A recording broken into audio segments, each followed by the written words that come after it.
the opportunity of life, guys. My mother came here from Mexico, Guadalajara. My dad came here from Managua, Nicaragua. And they came here and they built a leader, guys. And my mother always, my dad and my mother always said, like, look, Dad, Dad comes to me and says, like, look, you got to do baseball. I'm like, baseball? He's like, yeah, it's a great stuff, man. So hopefully they pick you up there. And then my mom's like, what are you talking about? You're going to become a doctor. But no matter what they wanted me to do, they always wanted to become a leader. And I'm very grateful for that because Peachtree has been giving me the opportunity to become a leader. And guys, like I said, it doesn't matter what background you come from. I have a 2.4 GPA. I mean, Vic and Anna, and I hear Carl Rodriguez talk about 1.6, 1.8. They make me feel like a genius when I'm on stage and talking about my GPA. But guys, like I said, it started with an opportunity, and it's just working with leaders and mentors. And these are my mentors right here. And I gotta say thank you.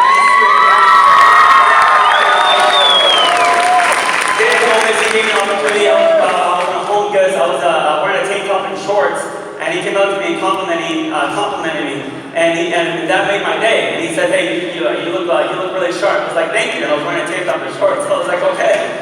And then Andrew, like I said, an incredible leader of these two, and I'm very grateful for the patience they have for me and the guidance, and that's what Peachtree is able to offer you guys when you're working with the right people, and that's what you're working with here today. But going straight into it, guys. We're going to be talking about creating a winning environment where leaders are born, and that's one of the biggest things that I was obsessed about. It's like I didn't care to just become a leader. I wanted to build leaders. I wanted to be a kingmaker. And going into it, it's painting a picture. That was one of the biggest things that George Bush talked about, is painting a picture.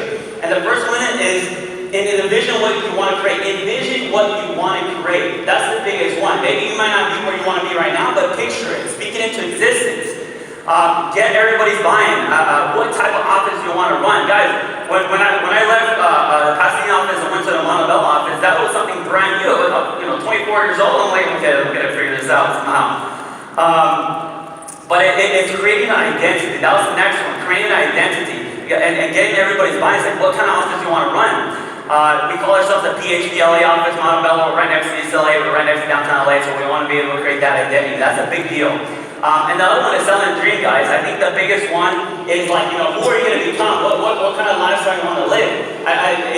One of the craziest things is that, I look up to the Bakersfield office a lot because of what they're being able to represent.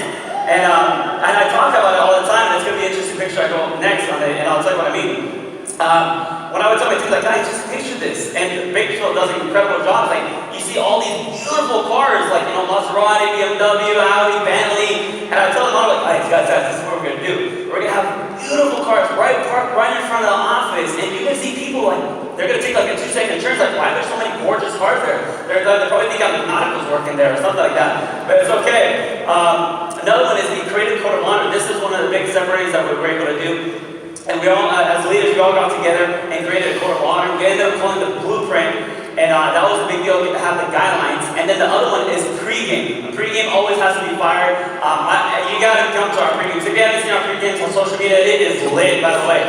When we're in it, we're just fired up. Like sometimes, like it gets too wild to a point where like maybe we should take that out of the social media. But guys, that's a pregame that you want to be able to be around. Because when the guests come in, they're going to be like, what's going on? And everybody's just jacked up. Hey, how are we doing? It's a pregame that starts it off. And then the other one here is painting pictures. What kind of office do you want to be? Do you want to be a top 100 office or do you want to be a top 10 office? That was the biggest thing that we talked about for the past 6 months. One, dream selling is the fact that who are you going to be going into the next big event? What kind of office do you want to be going into the next big event? This is where we're coming for. We wanted this. We're looking at this. We see like, all right, that's why they're the #1 office. But that's what we're gunning for. We're a top 6 office, and we're gunning for #1. But it starts with consistency. It starts with copying the greatest. It starts with copying the greatest if you implement it right away.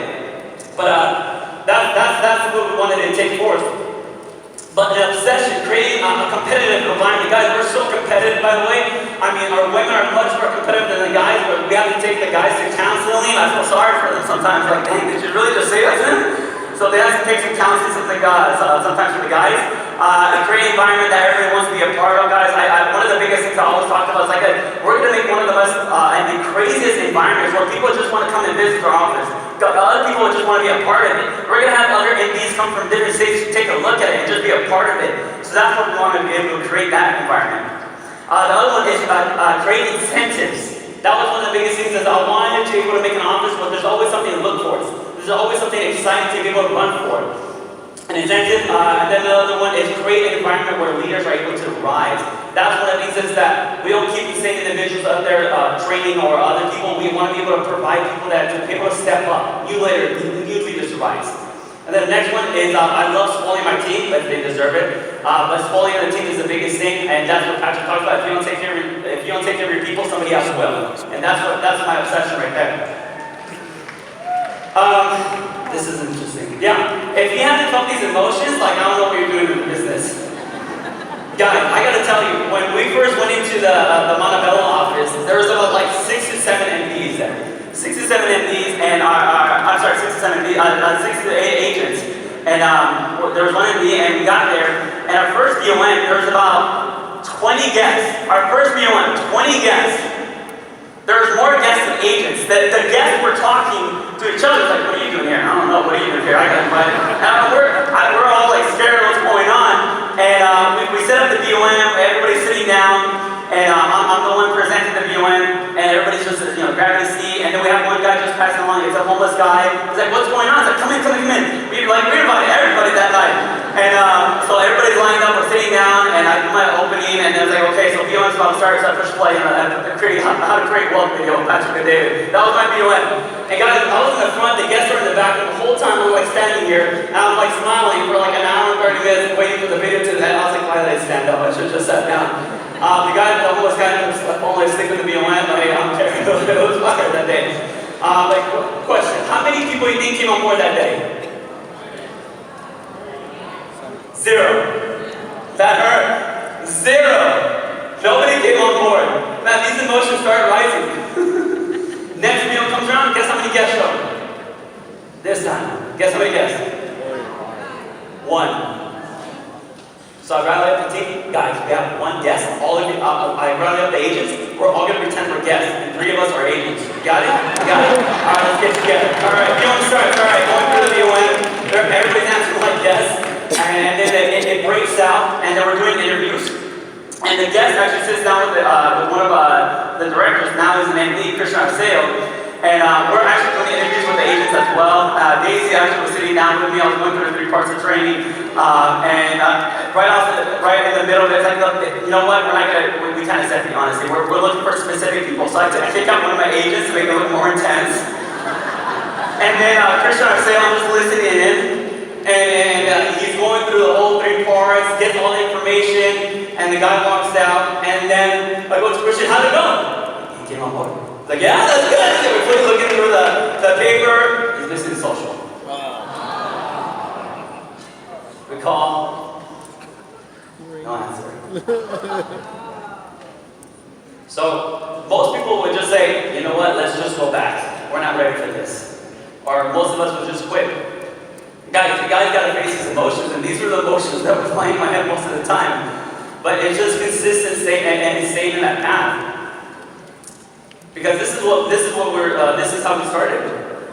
This was the office. We had a TV that was made in 2005, 2003. You can barely see any color, but there was color there, and that's how we were getting started, guys. We had a vision. Doesn't matter how the office looked at that moment, as you can see, but we had a vision. We painted a picture, and we want to create that picture to come true. So, things to obsess about, guys, focus on what's important, urgency, have specific measurable goals, communicate goals to your entire team, be held accountable. One way to keep momentum is going in consistently having greater goals. And then competitive culture, guys, this is one of them. It's everyday battle to be the number 1. It's leading from the front by being vocal, even when you don't even have any numbers. It's okay to feel uncomfortable. It's an attitude, have an attitude your team will have, and stay consistent. And you're not up one day and you're down the next day. It's staying consistent. And guys, this was us. There's some people missing, but this was us in 2018. We had a vision for a young team. 6-8 months later, we're going over 100 agents.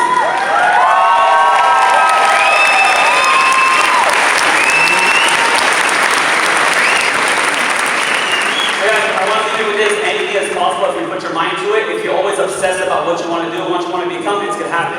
Guys, that's my time. Thank you so much.